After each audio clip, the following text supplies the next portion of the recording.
ഇപ്പോൾ നമ്മൾ ജീവിച്ചിരിക്കുന്ന കാലം ഒരുപാട് ഭാഗ്യകരമായ വസ്തുതകളോട് മുഖാമുഖം നിൽക്കേണ്ട സമയമാണെന്ന് തുറന്നു പറയേണ്ടിയിരിക്കുന്നു. ദിനംപ്രതി ആത്മഹത്യാ വാർത്തകൾ നമ്മുടെ കണ്ണുകൾക്ക് മുൻപിൽ കാണപ്പെടുന്നുണ്ട്. വയസ്സ് നോക്കാതെ, ലിംഗം നോക്കാതെ, പ്രശ്നങ്ങളുടെ വലിപ്പം നോക്കാതെ മരണം എന്ന ഒറ്റ തീരുമാനത്തിലേക്ക് ആളുകൾ നീങ്ങുന്നു. എന്തിനും ഏതിനും അവസാന വാക്കായി മരണമെന്നും കണക്കാക്കുന്ന പുതിയ മനസമാധാന ശൈലി അപകടകരമാണ്. ജീവിതം തന്നെ ഒരു പോരാട്ടമാണെന്ന് മനസ്സിലാക്കാതെ ചെറുതും വലുതുമായ തടസ്സങ്ങളെ അതിജീവിക്കുവാനുള്ള ആത്മവിശ്വാസം ഇല്ലാതെ പലരും ആ നിമിഷത്തെ വേദനയ്ക്ക് കീഴടങ്ങുന്നു. കൂടുതലും ചെറുപ്പക്കാരാണ് ആത്മഹത്യ ചെയ്യുന്നവരിൽ ഭൂരിഭാഗവും. ഇന്നലെയും അത്തരം ഒരു സംഭവമാണ് പുറത്തു വരുന്നത്. നീലേശ്വരത്താണ് യുവതിയെ വീട്ടിൽ തൂങ്ങി മരിച്ച നിലയിൽ കണ്ടെത്തിയത്.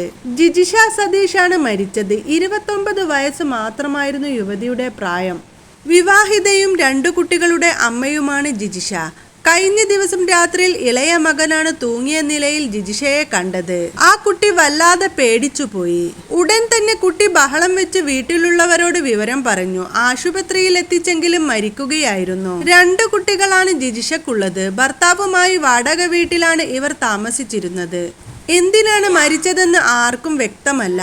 അമ്മയുടെ തൂങ്ങി നിൽക്കുന്ന ശരീരം കണ്ട മകന് ഇപ്പോഴും ആ ഭയാനകമായ രംഗത്തിൽ നിന്നുള്ള ട്രോമ വിട്ടുമാറിയിട്ടില്ല.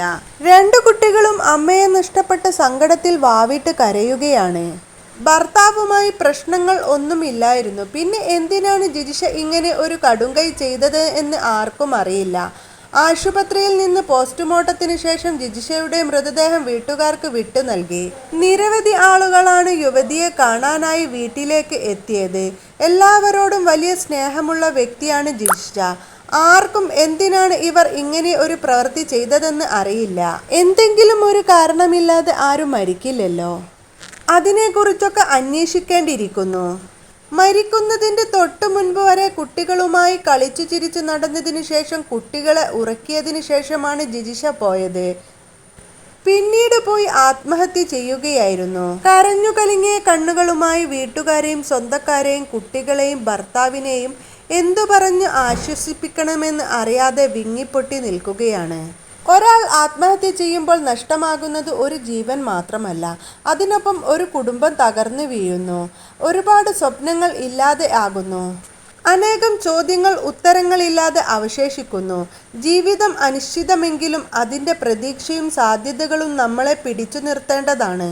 സഹജീവികളുടെ മുഖങ്ങളിൽ അതിൻ്റെ പ്രതിഫലനം ഉണ്ടാകുന്നത് നമുക്ക് ഇടയ്ക്ക് കാണാമായിരിക്കും. അതിനു മുമ്പ് നാം എല്ലാവരും സമൂഹം, കുടുംബം, സ്കൂൾ, മാധ്യമങ്ങൾ ചേർന്നൊരു സാമൂഹിക ഉത്തരവാദിത്തം ഏറ്റെടുക്കേണ്ട സമയം ഇതാണ്. എന്തെങ്കിലും തെറ്റായി പോകുമ്പോൾ അതിന് പരിഹാരമുണ്ടെന്ന വിശ്വാസം കുട്ടികളുടെ ഹൃദയങ്ങളിൽ രൂപപ്പെടുന്നതാണ് ഏറ്റവും വലിയ പിന്തുണ. മരണം എന്നത് ഏറ്റവും അവസാന വാക്കായി കാണുന്ന ഈ കാലഘട്ടത്തിൽ ജീവിതത്തെ തിരിച്ചുപിടിക്കാൻ നമ്മൾ ഒരുമിച്ച് ശ്രമിക്കണം.